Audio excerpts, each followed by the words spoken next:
Friends చూడండి, మనం కొబ్బరికాయ ఎందుకు కొట్టాలి, కొట్టడం వల్ల ఉపయోగం ఏంటి అని అడుగుతారు కదా. ఇప్పుడు ఉన్న జనరేషన్ అసలు కొబ్బరికాయ అంటే ఏంటి, దాని విలువ ఏంటి, అది ఎలా పుట్టింది అనేది మనకి ఒక బ్రదర్ ద్వారా మనకి వీడియో వచ్చింది. ఆ వీడియో చూడండి, మీకు కూడా నచ్చింది. నాకైతే చాలా బాగా నచ్చింది. మనకి ఇప్పుడున్న జనరేషన్ అందరికి తెలియడం కోసం నేను కూడా షేర్ చేస్తున్నాను.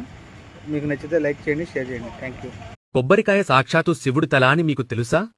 పరమశివుడు త్రిపురాసుర సంహారం చేసేటప్పుడు ఎంత ప్రయత్నించినా సరే వారిని చంపలేకపోతాడు.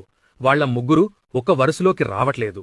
అప్పుడు బ్రహ్మదేవుడు ఆటంకాలు తొలగాలంటే గణపతికి పూజ చెయ్యాలి అని పరమశివుడికి చెబుతాడు. శివుడు గణపతి పూజకు సిద్ధం చేస్తుంటే సాక్షాత్తు వినాయకుడే వచ్చి తన తండ్రి ఎదుట కూర్చుంటాడు. పూజ పూర్తయ్యాక నైవేద్యం సమర్పిస్తుంటే గణపతి స్వీకరించడం లేదు. ఏది పెట్టినా తినడం లేదు. చివరికి పార్వతీదేవి వచ్చి ఇష్టమైన పదార్థాలను పెట్టినా తిరస్కరిస్తున్నాడు. అప్పుడు శివుడు అసహనంతో ఏం కావాలి నాయనా నీకు అని అడిగితే అప్పుడు గణపతి నీ తల పండు సమర్పించు అని అడుగుతాడు. వినాయకుడు నా శిరస్సును అడుగుతున్నాడు అంటే ఏదో మర్మముందని శివుడు గ్రహిస్తాడు. శివుడు ధ్యానంలో కూర్చుని దోసలు పట్టేసరికి ఆయన చేతిలోకి తెల్లగా మెరుస్తూ గుండ్రంగా ఉన్న ఒక పదార్థం ప్రత్యక్షమయ్యింది. పరమేశ్వరుడికి ఉన్న 3 కన్నులాగా ఆ పదార్థంపై 3 కన్లు ఏర్పడ్డాయి. లక్ష్మీనారాయణ శక్తి కూడా అందులో నిక్షిప్తమయ్యింది.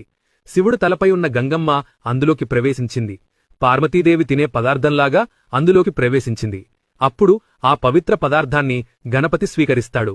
ఇక గణపతి అది తిని ఇప్పటినుండి ఈ పండుని శ్రీఫలమని పిలుస్తారు అని వరమిచ్చాడు.